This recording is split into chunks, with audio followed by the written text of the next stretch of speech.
안녕하세요.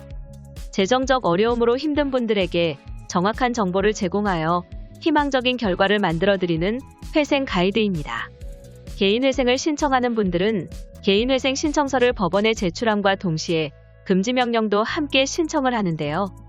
금지명령은 쉽게 설명드려 채권자들이 채무자의 재산에 압류를 하거나 돈을 달라고 독촉을 하는 행위를 금지시키는 법원의 명령입니다.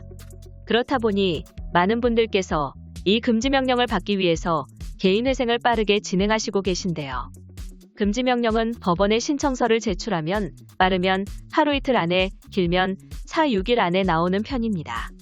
금지명령 결정문의 내용을 보시면 개인회생 채권에 기하여 채무자 소유의 유체동산과 채무자가 사용자로부터 매월 지급받을 급여, 제수당, 상여금 기타 명목의 급여 및 퇴직금에 대하여 하는 강제집행, 가압류 또는 가처분을 금지하고 개인회생 채권을 변제받거나 변제를 요구하는 일체의 행위를 금지한다고 되어 있습니다. 이렇듯 개인회생을 신청함과 동시에 금지명령도 신청하고 금지명령이 나오면 채권자들은 더 이상 채무자에게 돈 달라고 전화, 우편, 문자를 할 수 없고 압류도 할 수 없습니다. 그러나 소송행위는 할 수 있다고 되어 있는데요. 소송행위를 하더라도 결국 압류를 할 수 없어 큰 의미가 없습니다. 사실 소송을 하는 이유는 승소를 한 뒤 채무자의 재산을 압류하여 강제로 빼앗아 오기 위함인데 금지명령으로 인하여 압류를 할 수 없기에 금지명령 이후에는 개인회생 결과를 따라야 하는 것이죠. 그러나 안타깝게도 금지명령은 개인회생을 신청한다고 해서 반드시 나오는 것은 아닙니다. 기존에는 개인회생만 신청하면 빠르게 금지명령을 해줬습니다. 법원에서도 상당히 채무자 편을 들어줬습니다. 개인회생의 근본적인 취지는 성실하지만 불운한 채무자를 돕기 위한 제도이기 때문이죠. 그러나 날이 갈수록 개인회생 제도를 악용하는 채무자들이 늘어나게 되고 또한 개인회생 불법 브로커들도 늘어나게 됩니다.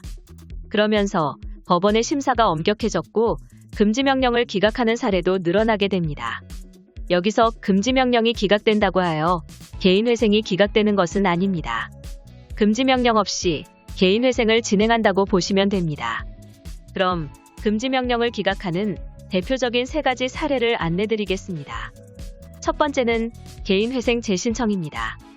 개인회생을 처음 신청하고 폐지 결정 후 다시 재신청하는 것을 말합니다. 다시 개인회생을 진행한다는 것은 기존의 개인회생 이력이 있으니 또다시 빚을 만들어 회생으로 탕감을 받으려고 한다고 생각할 수 있습니다. 그렇다 보니 법원에서는 금지명령을 해주지 않습니다. 한번 개인회생을 결정해줘서 기회를 줬음에도 불구하고 또다시 법원의 문을 두드렸으면 너도 조금은 더 고생해봐라 이거죠. 두 번째는 최근 대출입니다. 법원에서 싫어하는 것 중 또 다른 하나가 최근 대출입니다. 최근 대출은 개인회생을 신청하기 직전 1년 동안 받은 대출을 최근 대출이라고 하는데요. 그 이유는 채권자의 피해가 크고 채무자가 개인회생을 할 목적으로 대출을 받은 뒤 바로 개인회생을 했을 가능성도 염두에 두는 것입니다. 최근 대출이 많을 경우 법원에서는 채권자들이 권리 행사를 할 시간을 더 주려고 금지명령을 기각하기도 합니다. 세 번째는 도박, 게임, 주식 등입니다. 이것은 채무증대 사유가 매우 중요합니다. 빚이 늘어난 난 사유가 도박, 주식 등 불성실하게 사유라면 이 또한 채권자에게 피해가 크고 다른 성실한 채무자와의 형평성이 맞지 않습니다. 그렇기에 법원에서는 신청인의 채무증대 사유가 주식, 도박 등 불성실한 사유로 빚이 늘어났다면 역시 금지명령을 기각하기도 합니다. 금지명령이 기각이 났다면 가장 많이 하는 방법이 자필 탄원서 작성 후 금지명령을 다시 신청하는 것입니다. 그러면 간혹 법원에서 금지명령을 해주는 경우가 있습니다. 채권자의 추심, 압류가 너무 심하고 금지명령이 꼭 나와야 하는 사유를 자필로 작성 후 첨부를 하는 것이죠. 그래도 법원에서 해주지 않을 경우라면 그 다음 절차인 개시결정까지 잘 버텨야 합니다. 개시결정이 나면 금지명령과 동일한 효력이 있기에 채권자들이 추심, 압류를 할 수 없게 됩니다. 그러나 개시결정까지는 빠르면 3개월, 늦으면 10개월도 걸릴 수 있다는 단점이 있습니다. 개시결정이 빠르게 나기 위해서는 아무래도 개인회생 신청 후 법원의 보정에 성실하고 조속히 보정서를 제출하여 개시결정을 앞당겨야 할 것입니다. 마지막으로 채무자 대리인 제도가 있습니다. 채무자 대리인 제도는 채권자가 채무자에게 직접적으로 연락을 취할 수 없게 하는 제도입니다. 채권자는 대리인인 변호사 또는 법무법인에게만 연락, 우편을 할 수 있고 직접 채무자에게 연락을 못하게 합니다. 그러나 단점은 대부업만 해당이 되며 단순히 연락만 못하게 하는 것이지 소송, 압류 등은 모두 가능합니다.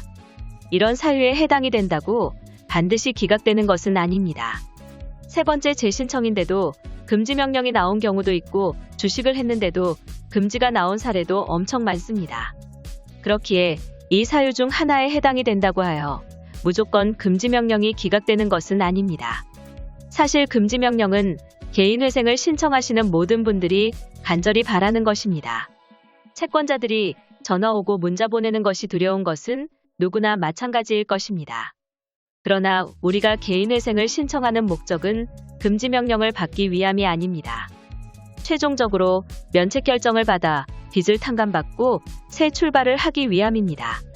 금지 명령이 기각되었다고 하여 개인회생 사건에 문제가 생겼다고 생각하지 마세요. 회생 가이드는 법률적으로 문제가 될 수 있는 부분에 관해 상세히 설명을 드리고 그 해결책에 관하여 근거 법령 및 관련 법령을 제시하는 길잡이를 해드립니다. 항상 노력하는 자세로 의뢰인의 이익을 최우선하는 모습을 보여드리겠습니다. 그 밖에 더 많은 정보는 네이버 회생 가이드 카페로 오시면 확인하실 수 있습니다. 내용이 마음에 드셨다면 구독과 좋아요, 알림 설정 부탁드립니다. 더 좋은 내용으로 찾아오겠습니다. 감사합니다.